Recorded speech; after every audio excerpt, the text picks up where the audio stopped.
Thanks, Samantha. I'm here today with Macedonia Kutsumpeli. Hi, Macedonia. Hi, Patrick. So, Macedonia, can you tell us a little bit about your personal experiences in Greece this summer? I've spent a lot of time in squares and streets, especially in Athens, the capital of Greece, and most people are really angry.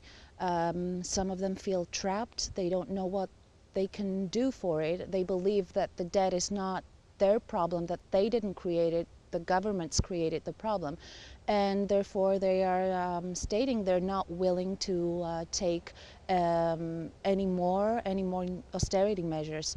But the most important thing I have seen is that there is a growing suspicion about the role of media in the Greek system and the Greek society. Many people told me, don't film us, we don't want our faces to be on the camera, we don't want the police knocking on our door. And to me that is strange that in a modern democracy state, people are still afraid to protest openly and bear the consequences. Have the protests had any sort of effect? Since May 2010, when we had the first big protests in Greece, and up to now, that the protests are still going on and on every time the government announces new austerity measures, there is a growing movement in people. They participate a lot more. They have grown into a civil movement, and they are trying the best way they can to resist the austerity measures.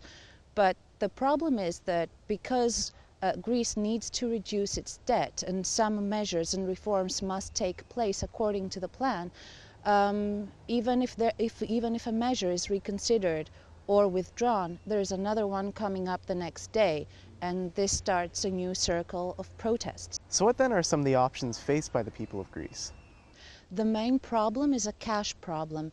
Greece has enough cash to carry its debt only until the mid-October right now, and that is why the European Union, the International Monetary Fund, are trying to make sure that it follows strict rules so that we avoid a case of a Greek default in the global economy.